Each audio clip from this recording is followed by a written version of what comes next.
نظر و نیاز عبادت ہے، ڈر خوف عبادت ہے، محبت تعظیم عبادت ہے، توکل اعتماد و بھروسہ عبادت ہے، استغاثہ استعانہ عبادت ہے۔ تو یہ سب عبادات ہیں۔ ان تمام چیزوں میں یعنی جن جن چیزوں پر عبادت کا لیبل لگ جائے ان تمام کاموں کو، ان تمام چیزوں کو خاص کرنا اللہ رب العزت کے لیے، اسی کا نام توحید الالوہیہ یا توحید العبادہ ہے، جو اصل نقطہ ہے تمام آسمانی کتابوں کے نزول کا، تمام انبیاء و رسول کے بھیجے جانے کا۔ میرے بھائی دوستو، یہی وہ نقطہ تھا جس نقطے کو جن لوگوں نے نہیں مانا، ان لوگوں سے وقت کے انبیاء نے اور خصوصاً نبی اکرم صلی اللہ علیہ وسلم نے باقاعدہ جہاد اور قتال کیا۔ اور یہی وہ نقطہ ہے، جب انسان نہیں مانتا تو پھر ان کے خون، ان کے مال، ان کی عزت و آبرو پھر اب وہ محفوظ نہیں رہ جاتی۔ تو میں یہ کہہ رہا تھا کہ اگر اس نقطے میں کمی ذرہ برابر بھی ہوئی اور توحید ربوبیت میں وہ کھڑا بھی ہو اور آگے آنے والی توحید الاسماء والصفات میں بھی کھڑا ہو، توحید الاسماء والصفات میں کھڑا ہو، توحید الربوبیہ میں کھڑا ہو، اور توحید الالوہیہ میں ذرا برابر بھی خلل اگر ہوا، ذرا بھی نقص کمی پائی گئی، تو پھر ایسا شخص دائرے اسلام سے نکل جاتا اور خارج ہو جاتا ہے۔ میرے بھائیوں اور دوستوں، کسی بھی شخص کو اللہ رب العزت کی عبادت میں شریک اور ساجی نہیں ٹھہرایا جا سکتا، چاہے وہ مقرب فرشتے ہوں، چاہے وہ انبیاء و رسول کی شکل میں ہوں، چاہے وہ اولیاء اور صالحین کی شکل میں ہوں، یا دیگر بڑے بڑے بزرگان دین کی شکل میں ہوں، کسی کو بھی ذرہ برابر اللہ کی عبادت میں شریک اور ساجی ٹھہرایا نہیں جا سکتا۔ میرے بھائی دوستو، یہ دوسری چیز تھی، اب میں تھوڑا شار کر رہا ہوں۔ تیسری چیز یہ ہے اسماء اور صفات، یعنی اللہ رب العزت کے کچھ نام ہیں، کچھ صفات ہیں، کتنے ہیں ہم نہیں جانتے۔ کچھ کا تذکرہ قرآن میں ہے، کچھ کا تذکرہ نبی اکرم صلی اللہ علیہ وسلم نے احادیث مصطفیٰ میں کیا ہے، اور قرآن اور احادیث نے بہت سارے اسماء اور صفات کے بارے میں خاموشی اختیار کی ہے، تو ہم اس کو یوں ہی مانتے ہیں۔ تو بہرحال اللہ رب العزت کو اکیلے جاننا، ان تمام اسماء اور صفات میں، اس کے معانی اور مفاہیم اور تقاضوں میں، جن اسماء اور صفات کو اللہ رب العزت نے اپنا نام دیا ہے، اپنے لیے خاص کیا ہے، اور جن صفات کو اللہ رب العزت نے اپنی کتاب میں ذکر کیا ہے یا نبی اکرم صلی اللہ علیہ وسلم کی زبانی اس کو بتلایا ہے، ان تمام چیزوں اور ان تمام اسماء یعنی نام اور ان تمام صفات، ان تمام چیزوں کو اللہ رب العزت کے ساتھ خاص کرنا، یعنی اس کو اکیلے ماننا کہ ان اسماء اور اس صفات کی جو خوبیاں ہیں، جو معانی اور مفاہیم ہیں، جو تقاضے ہیں، اس میں وہ اکیلا تنہا ہے، بغیر تحریف کے، بغیر تعطیل کے، بغیر تکییف کے، بغیر تمثیل کے۔ یعنی نہ اس کے معنی کو توڑا مڑوڑا جائے، نہ اس کے معانی کا انکار کیا جائے، نہ اس کے معانی کی کوئی کیفیت بیان کیا جائے، نہ اس کے معانی کی مثال پیش کی جائے۔ ٹھیک ہے، جیسے جو کچھ اللہ رب العزت نے اپنا نام رکھا ہے یا اپنی صفات رکھی ہیں، جیسے مثال کے طور پر اللہ رب العزت کے پاس اللہ سمیع ہے اور بصیر ہے، یعنی دیکھنے والا ہے اور سمع کان والا ہے، سننے والا ہے۔ اب یہ اللہ رب العزت کی صفت ہے، دیکھنا اور سننا۔ اب دیکھنا اور سننا یہ نبی اکرم صلی اللہ علیہ وسلم نے احادیث مصطفیٰ میں بھی اللہ کی صفت قرار دیا ہے، قرآن میں بھی اللہ رب العزت نے اپنی کتاب میں اس کا تذکرہ کیا ہے۔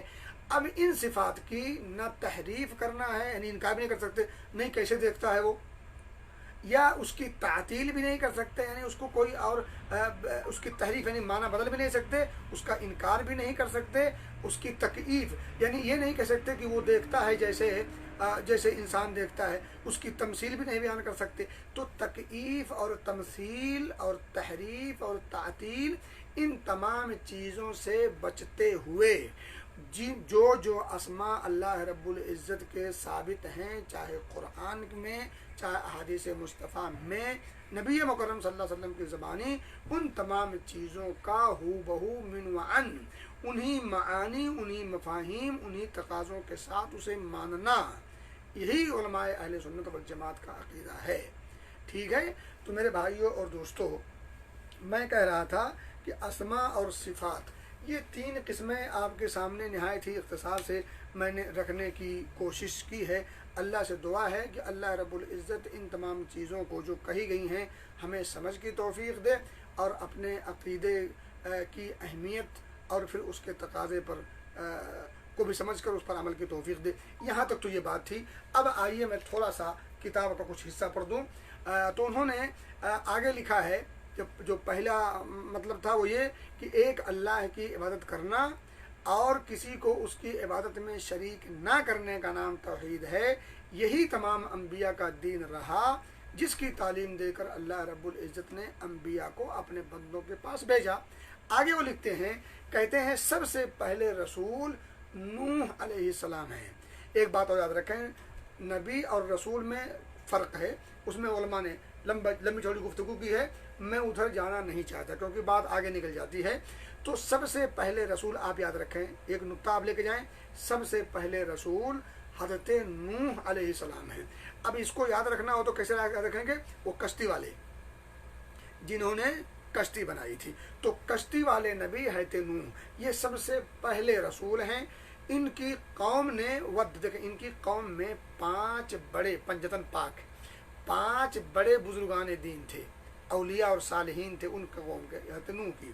کہتے ہیں ان کی قوم نے ود، سواع، یغوث، یعوق اور نصر، یہ سورہ آپ نوح پڑھیں گے 29واں پارہ میں، سورہ جن سے پہلے، سورہ معارج کے بعد، تو وہاں آپ آخری صفحے میں جب پڑھیں گے تو آپ کو اس کی ڈیٹیل ملے گی، اور پھر اس کی تفسیر آپ پڑھیے گا صحیح بخاری اور دیگر کتب حدیث میں، تو آپ کو کچھ اور ہی مزہ آئے گا۔ لیکن میں اشارہ کرتا چلوں تو سب سے پہلے رسول حضرت نوح ہیں، جن کی قوم نے ود، سواع، یغوث، یعوق اور نصر، ان 5 جو ان کے زمانے کے ان کی قوم کے صالحین لوگ تھے، تو ان کی قوم نے ان کی محبت اور تعظیم میں غلو کرتے ہوئے ان کو پوجنا شروع کر دیا۔ اور آپ جب بخاری وغیرہ کی یہ جو سورہ نوح کی جو آیت کریمہ ہے، وَقَالُوا لَا تَذَرُنَّ آلِهَتَكُمْ وَلَا تَذَرُنَّ وَدًّا وَلَا سُوَاعًا وَلَا يَغُوثَ وَيَعُوقَ وَنَسْرًا، آپ جب اس کی تفسیر میں جائیں گے بخاری وغیرہ کے اندر تو آپ کو ملے گا کہ یہ حضرت نوح کے 5 بزرگ اور صالح لوگ تھے۔ یہ چونکہ نیکوکار لوگ تھے، اللہ کے محبوب تھے، تو جو ان کی قوم کے جو لوگ تھے، جب ان کی وفات ہو گئی، ان کی جب ڈیتھ ہو گئی، تو ڈیتھ کے کچھ دنوں کے بعد تقریباً صدی بیت گئی، تو شیطان انسانی شکل میں آیا اور پھر ان کے جو موجودہ جو قوم کے لوگ تھے ان سے کہا کہ تم لوگ عجیب بھلے لوگ ہو، تمہاری قوم کے وہ فلاں بزرگ تھے، تم نے ان کو بھلا دیا، وہ بڑے اللہ کو محبوب تھے، برگزیدہ تھے، پہنچائے تھے، اور یہ تھے اور وہ تھے، تم ایسا کرو کہ ان کا اسٹیچو بناؤ، ان کی ہم شکل کا مورتی بناؤ، ٹھیک ہے، اسٹیچو مجسمہ بنا کر کے، جہاں یہ عموماً بیٹھ کر کے اللہ کی عبادت کیا کرتے تھے وہیں پر اس کو نصب کر دو، اس کو گاڑ دو۔ دیکھیں، شیطان نے، ابلیس نے پہلے ان کو توحید سے پھیرنے کا پہلا زینہ اپنایا ہے، ابھی ان کو شرک میں داخل کرنے کا پہلا زینہ، اور یہی ایک نقطہ یاد رکھیے، ایک نقطہ یاد رکھیں کہ شرک میں داخل ہونے کا پہلا بنیادی نقطہ اور سبب نیکوکار اور صالحین کی محبت و عقیدت میں غلو کرنے سے ہوتا ہے۔ اس دھرتی پر سب سے پہلے شرک کی بنیاد جو پڑی ہے وہ یہیں سے پڑی ہے، اور سبب کیا تھا؟ جو اس وقت کے صالحین تھے، نیکوکار تھے، بزرگان دین تھے، اللہ والے تھے، محبوب برگزیدہ بندے تھے، ان کی محبت میں، ان کی عقیدت اور تعظیم میں انسانوں نے غلو کیا، ان کی اہمیت ان کے مقام کو ان سے بڑھا کر کے پیش کیا۔ تو شیطان ابلیس پہلے یہی کوشش کرتا ہے کہ انسانوں کو